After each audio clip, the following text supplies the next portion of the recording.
Hello everyone. Welcome on the occasion of Vishwakarma Jayanti. I welcome you all to today's special edition of Digital Adda on behalf of NASSCOM FutureSkills Prime. As the college term nears completion and companies start campus recruitment drives, there is palpable energy and excitement all around. Students are on edge, and as they write their resumes, they wonder, what is it that will make the recruiters pick them over others? When hundreds and thousands of resumes are screened by talent hunters, or in some instances by organizations using artificial intelligence tools, what are the simple ways to get noticed and shortlisted?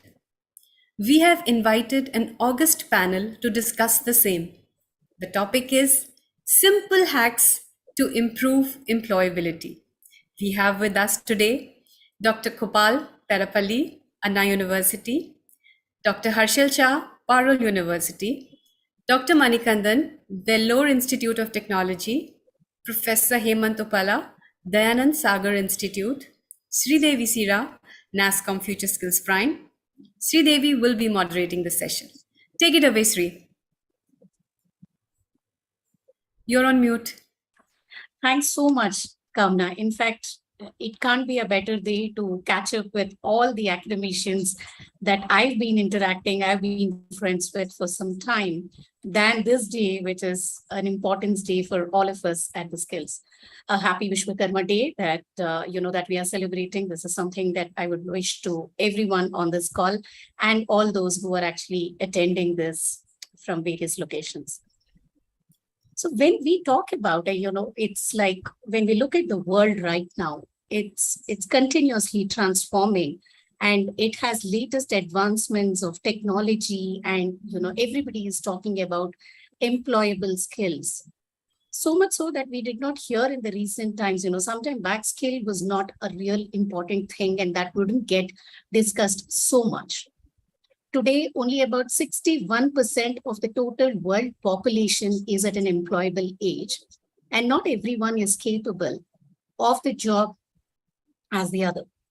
Hence, there is an incessant need to improve one's skill and stand out amidst competition and grab the opportunity. Skills to me is, basically a joint force of a passion, experience, intellect, and probably a little more. That is demonstration. To get, employable skills and to demonstrate that they have an employable skill is really a task for majority of the people in the world today. And why is this so important and significant that, maybe we are having a conversation like this? And then we thought, okay, let's have a brief discussion with everybody from the academia over here, because they interact day in and day out with students on one side and organizations on the other side. And everybody is looking also for certain shortcuts. Everybody would like to have some hacks to enhance their employability. And hence we are trying to discuss some of those hacks over here. I open the floor right now, asking each one of you to actually state what, according to you, is a very, very important thing that a learner or a student should have so that they become more employable. Open the floor, and I would request Dr. Gopal to go first. Thank you very much. It's a nice opportunity. And in the morning, when I was thinking of Vishwakarma who built Dwaraka, I've decided to start using three words: head, heart, and hands. When they all work in tandem, what shows is the competency of an individual, a learner. Undeniable. When all these three work in tandem and in right balance, the competency shows. Nobody can deny it. But is this competency enough? Will it be directed towards a set of skills for which there is a perceptual need? We think they are needed. If we direct these competencies to certain skills to be shown, how long-term should be there? Should these skills last?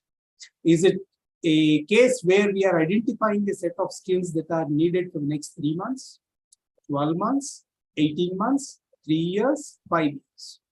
I come from a formal education institution, Anna University, as was nicely introduced, with due thanks and regards to my very good friends in NASCOM, Dr. Sandhya Chintala, Udaya, Sridevi. A lot of people are good friends of mine.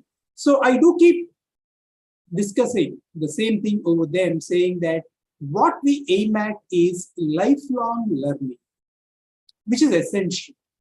That learning component, which is going to be with you for lifelong, what should it be? That's the question with which I give it to the next panelist. So lifelong learning is something which is very, very important. Competency is another word that I heard from Dr. Gopal. Yeah, let's hear from others. So here, I would like to add that students, they must need to first of all focus, and they should know that where the opportunities are coming in near future, right? So first of all, it's a simple hack that means they should focus on first, which is just coming on that without compromising their fundamentals, but also coming out with that what is exactly requirement of the particular organization, and they should be targeted towards that particular point only, because the targeted efforts will only convert into the result. If they can focus on multiple things, will not be a result as early as possible. But if they would choose, I would want to go for particular things, right? And certain biases which has been happened, I would go with this or I would go with this, whether I go for a particular cloud of a Microsoft, AWS, or maybe a Google, then I would say forget about that choosing at this stage. First of all, whatever you know, focus there, be firm on that, be first explorer of that particular thing, and be ready with particular one thing, which will definitely serve the purpose, because right now in the market, opportunities are ample and skilled peoples are very less. So wherever if they can focus, they focus firmly, they will have. Thank you, Dr. Harshal. That was really interesting perspective to hear from you. I'd like to also hear from Dr. Manikandan. Hi, happy Vishnu morning. Thanks for the opportunity. Last time as well as there is right. So I just wanted to start with the Tirukural in Tamil as well as I just translate it in English. So this is one of the familiar Tirukural. So which says that, so you need to learn thoroughly. Okay, whatever you learn, that is about learning part. The second part is, and follow the learning throughout your life. So this is what needed from the learning group, especially from young learning group, which we are seeing in our day-to-day life in our institute. And one more word, that is also a very familiar word, even our vice president said in today's meeting. So that is from Benjamin Franklin. So he has said, like, if you fail to plan, you are planning to fail. So this particular skilling, upskilling, reskilling, this is wonderful topic which has been taken for today's discussion, where skilling takes place in every student's life. So that is why we have some academic terms like we have board of studies, we have academic council. So they are forming what skill to be learned by the student, and student is learning in everyday's class. But how that has been applied in his day-to-day life, when he get a job or when he is going for when he becomes an entrepreneur or whatever the career path which he choose, how he apply those learnings, that makes sense. So that is what I just wanted to start with. Whatever the student learn, that need to be learned thoroughly. That is what I just wanted to say. So whatever you learn it thoroughly, learn to implement it, learn to coordinate what you have actually learned in a real-time scenario. That's something very interesting that we hear from you, Dr. Mani. Hemant sir, your quick take on this. To all the dignitaries and NASCOM associates present over here, thank you for giving me an opportunity and sharing my experiences with everybody of you. So I duly agree with what Dr. Gopal, Dr. Harshal, and Dr. Manikandan has mentioned over here. This IT field is such a field that you have advances on a on a monthly basis, on a quarterly basis, on a half-yearly basis, and wherein you have to keep, and the demand grows. Demand is there, there's always a demand, and there is always a gap between the demand and supply. And thanks to associations like NASSCOM, which try to at least showcase these are the future technologies and what students should be taking, focusing on the areas in upcoming 3 years or 4 years down the line. Because when the student comes to our organization, he joins our organization keeping for a 3 years duration or a 4 years duration, if it is a bachelor degree or a bachelor of engineering. So 3 years down the line, what could be the technologies that he should be learning, and what are the future prospects in those specific areas, domains as such? Definitely what Manikandan said was right. There has always been a continuous process of upskilling. But here, with my experience, I would say it is a continuous process, definitely. There is no stepping back on it. And in fact, more than the students, even the faculty are now feeling the heat on saying that, yes, we are also to be updated with the latest in technologies. So definitely, ma'am, if the platform is not only focused for students, I would say it's equally important for the faculties also to be at par with the learning initiatives or the learning objectives. That's what I want to say. Thank you so much, Dr. Hemant. And that's something which actually says that, one needs to be on a path of continuous learning. And, there's no day that you can feel that whatever you have learned is enough for life.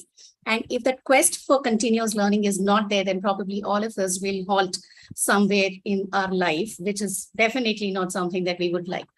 Taking the point away from there, the formal education is something that definitely talks about graduation degrees, and, people do get the foundations very strong over there.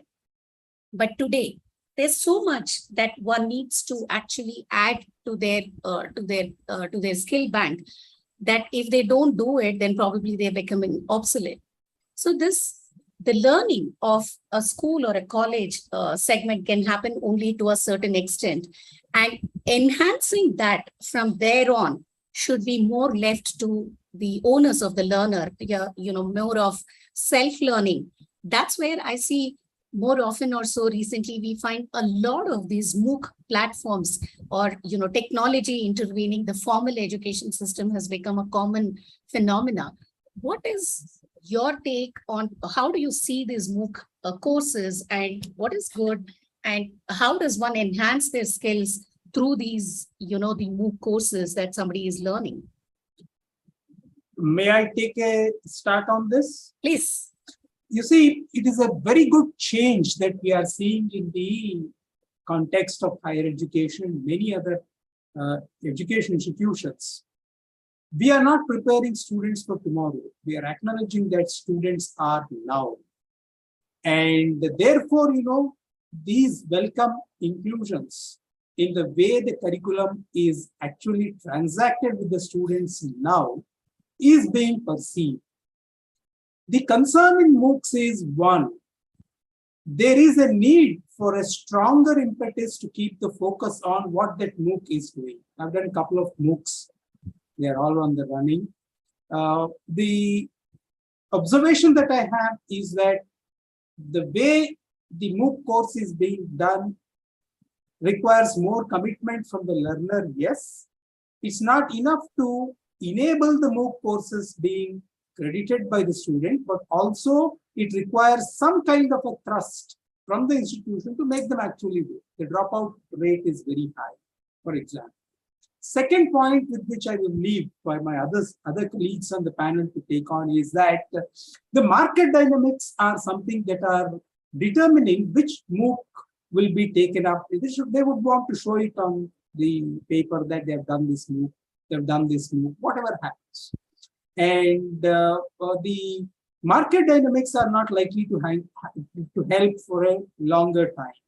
So we have had some experiences on that. There's no second opinion that we should have market dynamics, but how can a student of now maneuver the market dynamics and say that, all right, this happened. Well, it didn't gel well with me. Something else took over, some better thing came. And the quality of examinations for the MOOC courses needs to be looked into from that perspective. Thank you. Thank you so much. I think that's something very interesting for us to look at. What does one need to do before actually choosing a MOOC course? What is good for them? Because if, like Professor Gopal is saying, if we go through the market dynamics, then probably the learner is sometimes benefited and sometimes may not be. So what is it that a learner should, because there are so many students who are watching this session right now, can we guide them on what should they look for in a course before they actually decide that this course is going to be good for me? So I would Can I like take this? We'll go with Dr. Manikandan, please. Yeah. Yeah.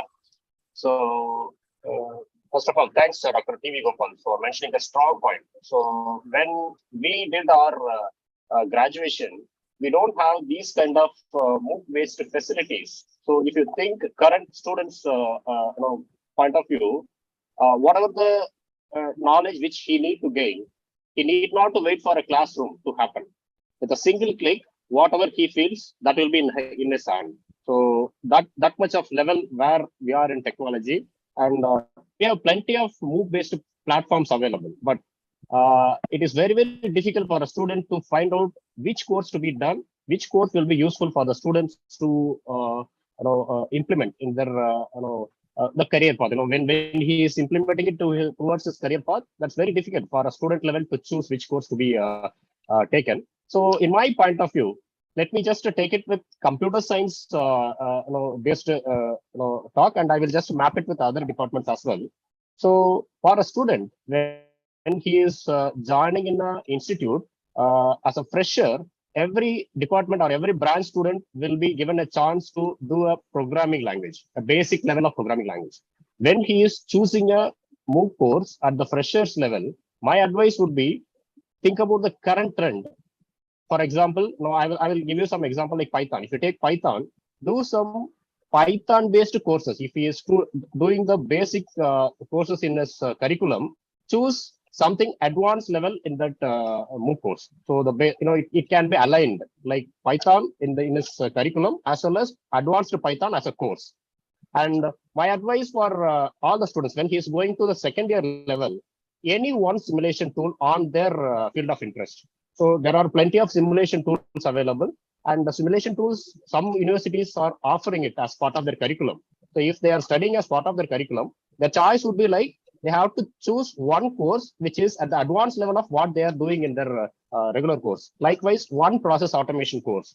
So this is more and more expected from the industries. So if you choose any industry, they will be first checking with the knowledge of programming language.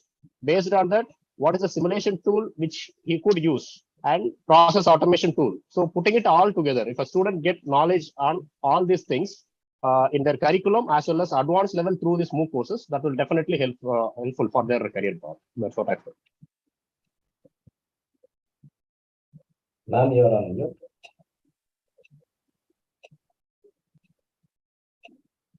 Dr. Harshal, please. Thank you. Here, I would say that first of all, students should identify what kind of a learner they are. And because variety of the MOOCs are available, everybody is having their different mechanisms of providing the MOOC courses and the way of delivery of an audio, video, text materials, quizzes, activities, projects. So first of all, they should have to identify what kind of a learner they are. Whether they are applicative learner, kinesthetic learner, or audiovisual is more suitable for them, where they would like to have with the animations. So first of all, they should have identified in which category they are falling, right? Second, the purpose. What is the purpose of they are doing a MOOC course? Whether they want to have an additional qualification, whether they want to have a new skills, which is they are not knowing. So they should go for a foundation courses first. And even though I would appreciate that on a FutureSkills Prime, there are some assessment is also there, which is more suitable. They should go for such an assessment and decide whether it is suitable for that or not, for their career or not. So they can take a decision of that. And then they should have identified what is their final destination, right? Whether they want to move ahead in a career, or maybe if those who are in career, they are doing for a promotion of this, So first of all, that should have to be identified. Now the mode of study again comes into the picture, whether they have that much time which is suitable presently available and match this particular things. And then they would have all options will be narrowed down.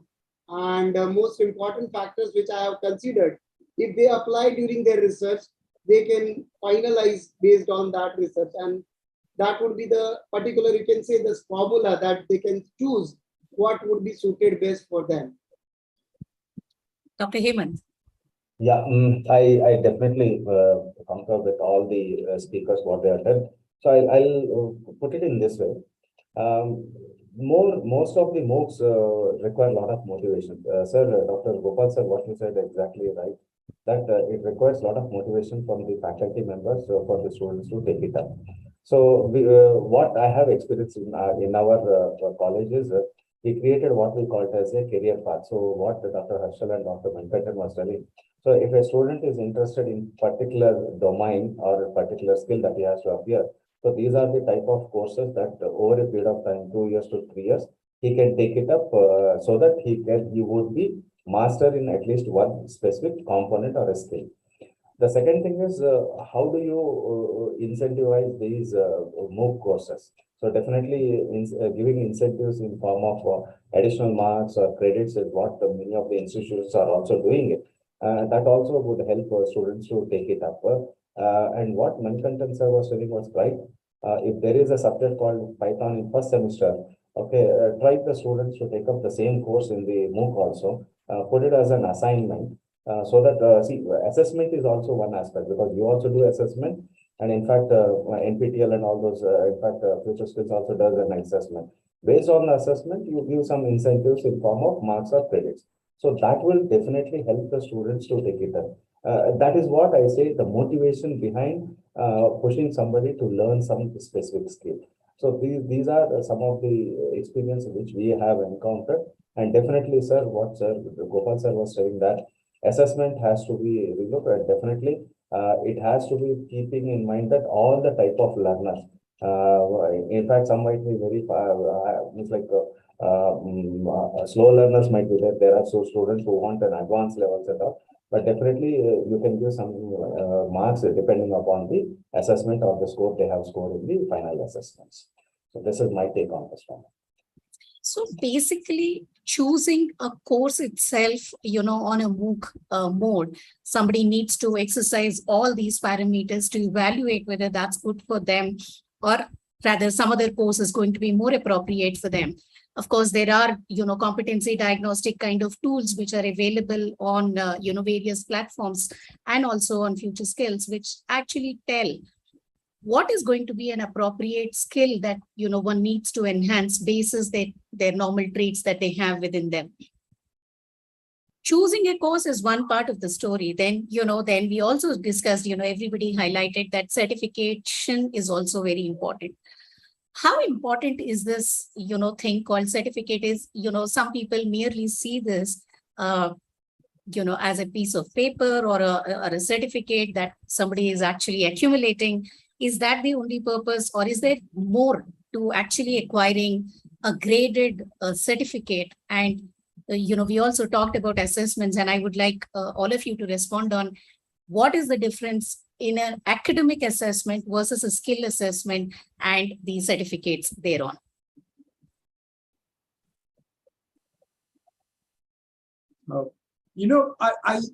I would still simply start saying that it is true that for a program to be deemed complete, n number of credits would be obtained, should be obtained by a student. And we are experimenting with a very powerful idea called choice-based curriculum. So what we have done is that we gave a lot of choices. Does it mean that the n credits can simply mean a set of courses that will result in n credits, irrespective of where they come from, whether it is from a MOOC, whether it is from neighborhood department, whether it is somebody outside the campus, where they come from is not the concern.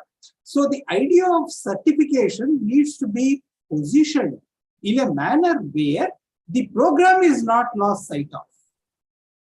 They should all lead towards a specialization which tells that, yes, this particular student has a focus on, let's say, computer science, let's say electronics and communications, say mechanical engineering. That core discipline or core professional identity should be retained. Then we talk about a set of certificates which go along with that program, and then we say this particular person is there like that. In the absence of certification, we are only going to go back to square one each time. That is a risk which we have to avoid by seeking certification. Otherwise, I would still retain what goes into the head, heart, and hand comes in correct balance, the competency shows. It doesn't take more than 30 seconds to figure out whether that concerned person is fit for the task or not. So what we need to understand is give a longevity to a claim that a skill has been hard earned by a student. How do we give that longevity, and how do we retain the identity of the program in a CBCS context, choice-based credit system? A very powerful idea. Certainly. Dr. Manikandan, I know your institute has a lot of emphasis on these kind of assessments and, you know, how you actually look and promote these certifications at the institute. Would you like to share some of your experiences of how you look at this? Yes, definitely, yes, Devi. So from our institutes, we are having 4 campuses. So putting it all together, almost 10,000 students getting certified every year from different certifying agencies. So we started with creating awareness among the students. So it's not like if you are just telling like go and do the MOOC course. As I stated earlier, there are plenty of MOOC courses available. It is a responsibility of the institution to create proper awareness why a student has to do a certification. The priormost answer for this question is you have a student is given with a chance to prove their ability to the potential employers. So the employer cannot judge a student within 5 to 10 minutes of interviews conducted. So the first level of entry to the student is profile building. In profile building, this certification plays a major role because apart from this certification, they will have their academic grades, their personal information, interest, etc., etc.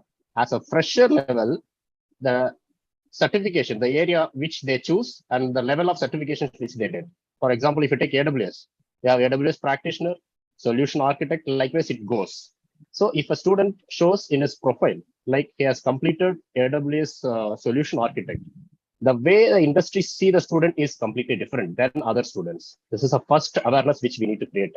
And certification is not just only for getting a job. It is very much helpful for the student to keep the skill of a student up to date. What I can say is, if he completes a certification, he can proudly say that I am up to date. The second part is, it makes very easy for the students to build network on their same domain. If he completes the AWS certification, if he keep on posting it in his LinkedIn, I have many stories that through this LinkedIn, many of our students got selected in different industries. A direct call they got through the LinkedIn post. After completing the certification, they have posted their stories in LinkedIn. Through that, the industries are easily getting the right students for their recruitment process. And the last point is, they have got a chance to become a subject matter expert at the student level. If they complete 3 to 4 levels of certification in a particular area, they are becoming subject matter experts. So they need not to wait for a industry to give them the offer, right? So the industry will automatically approach them when they become the subject matter experts. So these are the points which I observed in my institute when we are motivating the students, and we are also getting good result, when the student completes these certifications. So that's what we did. How's been your experience, Dr. Harshal, because you have one of the largest institutes that you represent from your region. So I wanted to very quickly hear from you as well. So first of all, as you said, we are representing the largest number of students. So very first of all, what happened, number of students and number of candidates for the recruiters is becoming higher. So it has been observed that those who are going for that, as it has been said by the Professor Manikandan, that it is increasing the opportunities and they are getting from the call from the even the network, LinkedIn. I would like to also add that like in Certiport and Pearson VUE, those certification, they have a repository. Globally, repository is there. So basically, the companies who are been using such a technology, I'm familiar with the Microsoft product, so they have a repository. Those who clear certificate, they have a foundation, then they have associate, and they have a specialist kind of thing. And people get their context from there. So student need not to rush behind for their job or maybe for their professional opportunity, but even recruiters get behind them. And I would definitely like to say about one student who had gone about the 8 to 10 certification in a particular tenure. One of the good recruiter come and called him directly from that and asking that just give us your CV and we would like to conduct an interview, where he had not even applied also and getting good package also. So this is what the story is. Another important point is when there are so many people is there, certification actually validates knowledge and skills of a student, because in a regular exams, the most of the things would be not practically being evaluated as good as which is being, but I have seen some of the exams where they have been given a real life scenario and they have to give us a solution into the exams. So in this professional certifications, that applicability of a knowledge or maybe a kind of a person who is a solution provider, that is been actually identified, and this is make them able to demonstrate their critical thinking and problem solving skills. So that is what the important, and that is what exhibits students passion about that particular industry also, by getting that particular area professional certification. By generalize, they cannot show that where they are passionate about, where they are more inclined, but this certification actually fulfills this particular gap, that where I am more suitable or more keen towards particular technology. So this is what, and obviously among the students, very much important factor is they get a respect from their peers. That's very, very important for the students, and they can say, yeah, I did it that. And obviously once they get certified, their academic performance is also getting increases. So that is also which is, and obviously enhancing the credibility of any candidate. Over to you. That's interesting. It's just not learning. It is the right set of learning and the right set of assessment which a learner gets onto the table. And that is something that most organizations are actually looking for, is something that, all of you have actually highlighted. I would like to also hear from you, since, you talk to various employers who actually reach out to you for recruiting your candidates. What has been your experience in the recent times? I'm sure the entire recruitment patterns would have slightly been impacted post-COVID. The way they evaluate the candidates would have been a little different. How important is the skill quotient playing a role there while they come forward and the talent acquisition heads are actually looking at your candidates? Is demonstration of a skill, is that impacting? Yes, no? Anyone, please. Yeah, it is really now onwards which has been seen that industries are giving an extra weightage for those who are certified, and they are giving some extra marks even though during the process of recruitment. So the students who are doing this kind of a certification, they are having the extra edge advantage also. And a lot of communities are also, they are doing to propagating the knowledge in that particular area. So I must advise also to join them. And recruiters are now keep posting the requirements in very early time. 2 years ago, they are posting that we would need this number of people in this area. And surprisingly that they are saying 1.5 years early, and we need to work upon that and to make them ready as early as possible. And that is what the trend is become after pandemic, that people are now booking those who are skilled people in and requesting that we would require. this many numbers. So this is what the shift which I have found. Over to you. Let me just add, I do remember maybe a couple of decades back, the term skill was associated with primarily communication skills, soft skills in a typical academic context.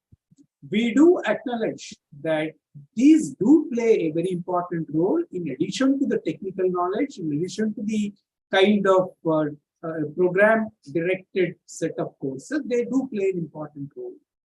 However, as we progressed, we understood that knowledge, when applied in certain contexts, addressing a problem of certain complexity automatically becomes a skill. So we are looking at an ability for using that knowledge at a certain grade, at a certain expected level. Are we having certain expectations associated with the usage and certification of the skill is a question now. Is anything and everything a skill, or is there an expectation? A level of expectation. Right. I'll ask the group to actually respond on this. Adding to Dr. Harshal's point, even we have our own experience. So few companies are coming forward to offer higher package for the certified students. So if a student gets some international certification, globally accepted certification, those industries are ready to give more package. So say if their basic package which they are for a certified students, we have some list of certifications. Coming to discussion, a student from a private institution with good financial background can offer this global certification. But coming to an open discussion, how a student from rural background who may not even aware of these kind of certification through their graduation, how could those students afford these courses? If you say AWS, if you say Google Cloud, if you say Salesforce, these all are the cloud-based certifications available in the market that has a good opening in industries. But how could we take these certifications into the people who are there in the end of, rural area, end of India? So if you are going there, what I found is through this FutureSkills Prime, we have some courses listed out, and a few industries, they are ready to accept certified students, SSC. So SSC is conducting their own assessment. Even we have incorporated that in our curriculum. So we are offering 2 credits for this SSC certified students, provided minimum offering hours should be 45 and a proctor test need to be conducted. So these are the basic criteria to be satisfied. Since now that FutureSkills Prime is offering these Salesforce and Cisco, all certifications are there. Whatever I listed, they have joined hands with Google, AWS, Salesforce, SAP, everywhere. And those certifications can also be utilized by these rural students, those who cannot afford this direct global certification. So that is my idea when, that assessment part and whatever you asked, how to reach this certification and how to do that assessment part.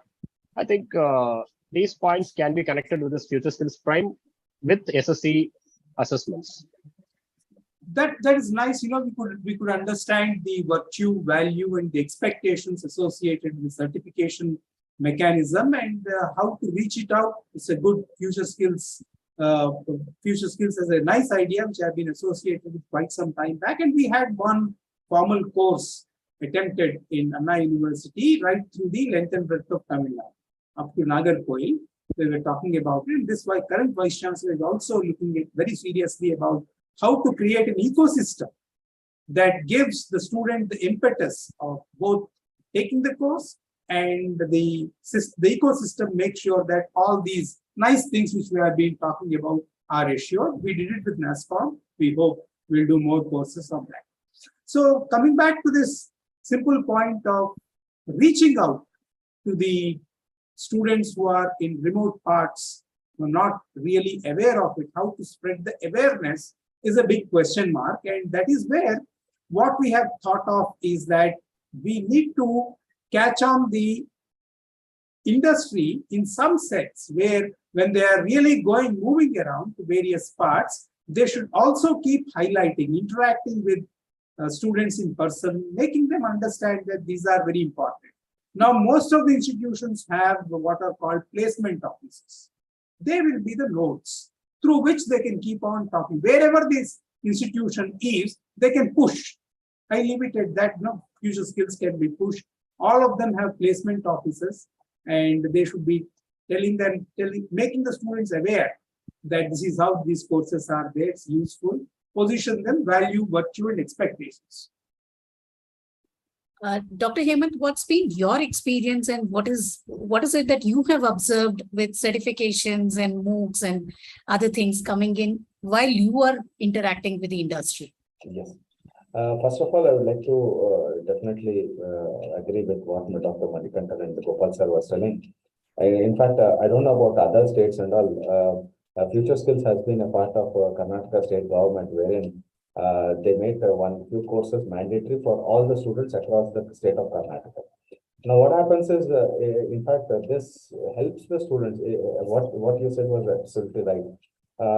The success of any product or any course is only valued by if it reaches to the downtrodden and economically weaker section also. That is also what I feel. Education should not be only confined to few sections of the society. It should be available for everybody. And non-availability should not be a criteria for anybody to learn actually. Now, in fact, a platform like FutureSkills, when it gives assessment, because as I said, unless and until you assess a candidate's understandability of a skill or knowledge of the skill through some assessment, there is no value for that. Okay, so if the valuation is done at a global level or at a national level, it all depends upon how you accept it.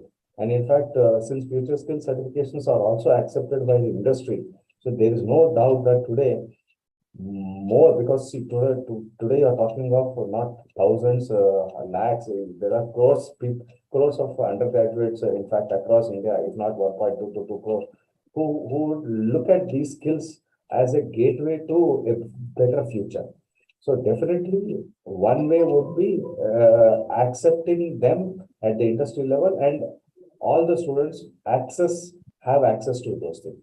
And in fact, since I am in Bangalore, I'm not only talking about the metropolitan cities. I know there are students across the state of Karnataka who have got a good value out of it. And definitely in due course, if all the state governments would say that, yes, these are some of the certificates that the students should take it up to enhance their employability, definitely it would be a great step ahead. That's what my experience is. So one thing I hear as a common thread, that all of you are saying is yes, these kind of MOOC courses offer credits and universities are giving credits. So people should take those for one reason is credit. And the second one, which is more important than the other one, is whether you get an academic credit or not, that's a different point altogether. But then if the industry is looking for these kind of skill demonstrations, I would like to call them, apart from certification, I think that's the best way that learners should adopt and go ahead and do more of these certifications. I think that's something that I heard from all of you. I'm sure all of you are aware via FutureSkills Prime platform, because this is a Government of India and NASSCOM's joint initiative, we also have a feasibility of allocating, government incentives to learners who are actually trained and certified. One side is, of course, the industry recognizing these certificates and asking for digitally skilled talent. On the other side, there's also government who is actually encouraging, okay, if you are digitally upskilled, not skilled, if you're digitally upskilled, then, we encourage you to apply. If in case, of course, there are beneficiary categories listed out over there, then the government is encouraging that. In spite of it, though we see a lot of learners completing the courses, the number of learners going in for certification, we see a glaring, gap over there. What do we do so that everybody understands that hey, look, it's just not completing a course, but also getting assessed is something which will put me ahead on the pedestal. So how do we do that?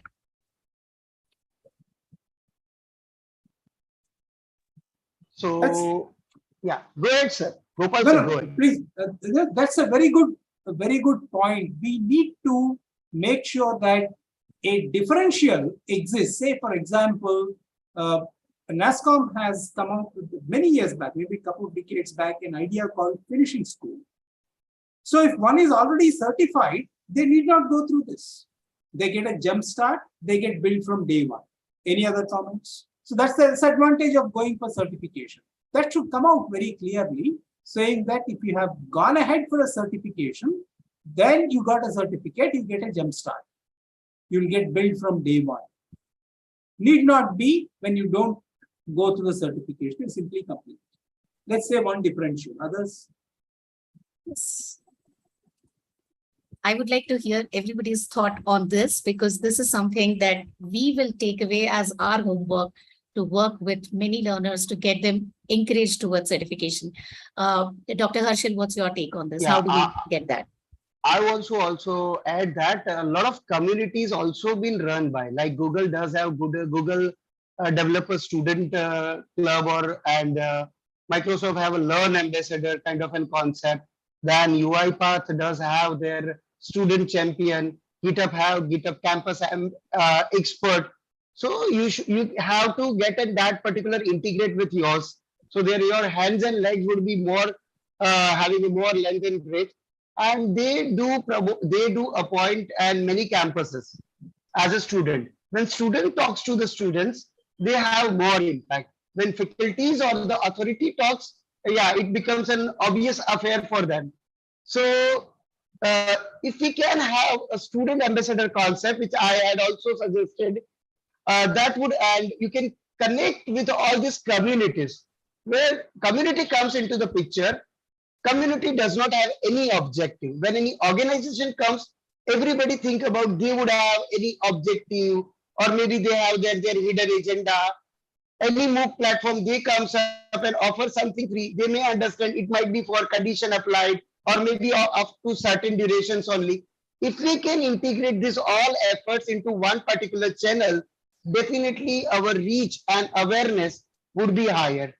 And the cost, which is very, very important over for, as others have also said, that it is not affordable. For that, our university practices, we offer students about the incentives and some kind of an scholarships for appearing for those things who have done some foundational courses. And some of the foundational courses for the meritorious students had been sponsored by the university. So this is what the model where we support the meritorious and enthusiastic students also, and even the NASSCOM also can do for the bright students. So this is what I want to say, that, and a target-driven life cycle, implementation of target-driven life cycle, as a lot of surveys are happening by CNBC and others, and a lot of skills. So they put it up, but when right figure would be posted across the India, that we would have this much projections, and make it awareness with them, so they would have a target-driven life cycle of their career. Over to you. Yeah. So can we have a quality assessment framework for all these ideas, skills, certification programs? There is a NSQ, National Standards Quality Framework, which we are talking about. How do all these offerings fit in that? There is no stopping for a student from learning anything. Even today, it is possible. If they want to learn chemistry, there is a possibility of they going to a chemistry lab. Teachers are there, will be happy to have somebody learning. The depth to which that should be learned, those are certain parameters which we have been iterating on. So there's a National Standards Quality Framework. There is a National Skill Registry. And please do remember, when we went all the way to the southernmost tip of India, Nagarkoil, there is a hunger for quality framework-based work. It's something phenomenally obvious. So we need to go there. There is so much of demand, and we need to reach out. Absolutely, Dr. Gopal. I think when we talk about assessments, it's also, since we have very little time, I'm just saying the way the assessment needs to be conducted also is slightly different. And that's what, as a Sector Skill Council, our assessments are. As an institute which has done maximum number of certifications, what is your take, Dr. Mani, on how different are the SSC NASSCOM assessments, just in a word, if you have to say? Because you yourself also have taken some. Yes. So the quality wise, what I can say is I can rate it 8 out of 10. So there is no compromise in the quality. And the coverage, even, one point which I strongly say is this is not only the evaluation of knowledge in that field, but also application of those knowledges in the real world scenarios. So really, I have also taken some assessments with the SSC. So all those questions are up to the application level.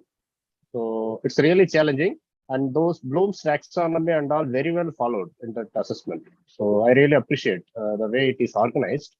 And coming to the student part, when we talk with industries, we used to say this: all our students are SSC certified. And once again, to be frank, many industries are not aware of this SSC certifications. What we did is we just make them to understand the process, like what is followed, step by step, how knowledge transfer happens, how assessment happens, what is the duration to be followed. So all these things we used to explain. At last, they are telling like it's really a good process to be followed. Comparative with other MOOC courses, I don't want to say those names and all. Compare with other MOOC courses, this is really good, and even the assessment is really challenging. What I felt is.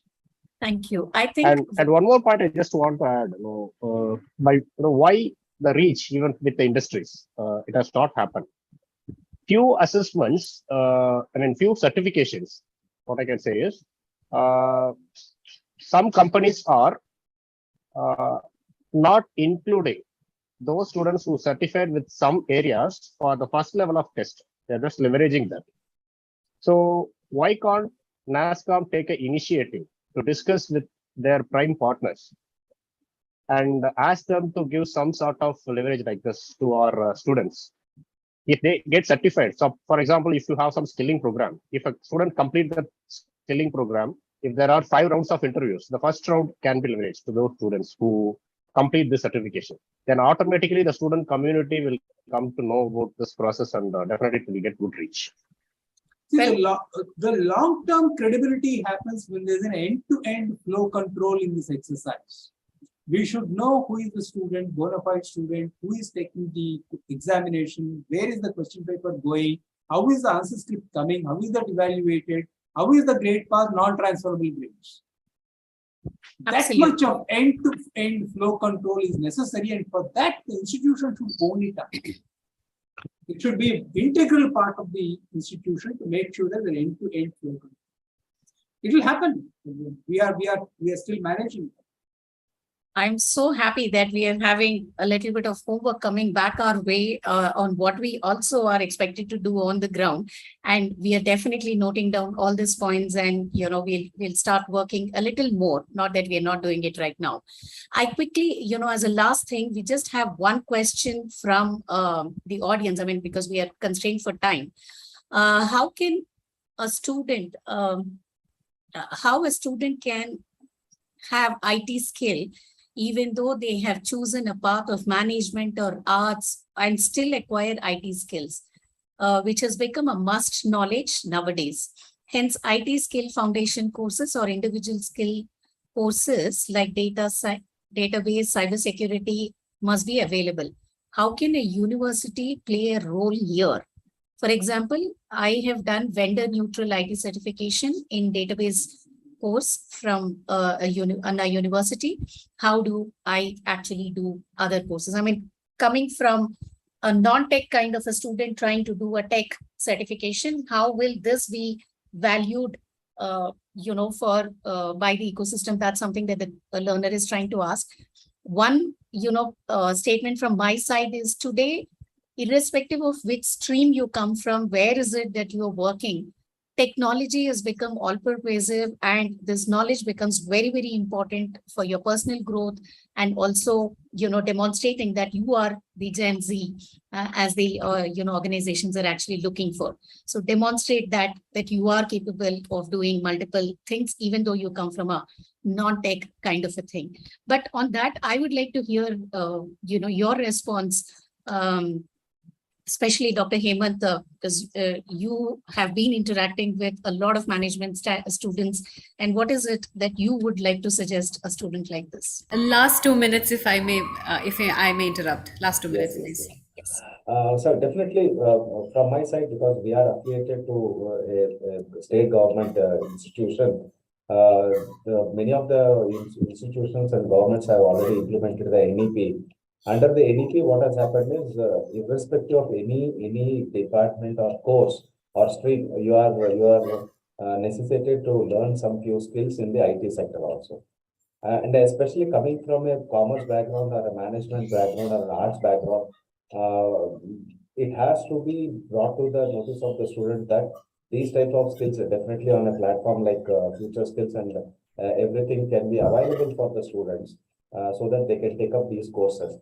In fact, I would just like to add that last year, all the BCom students have taken up the foundation courses in AI. Roughly around 450 students have taken up. So like this, many of the non-computer science students can also take it up. So that is my answer for this. Thank you. Thank you so much for this. And over to you, Kamna.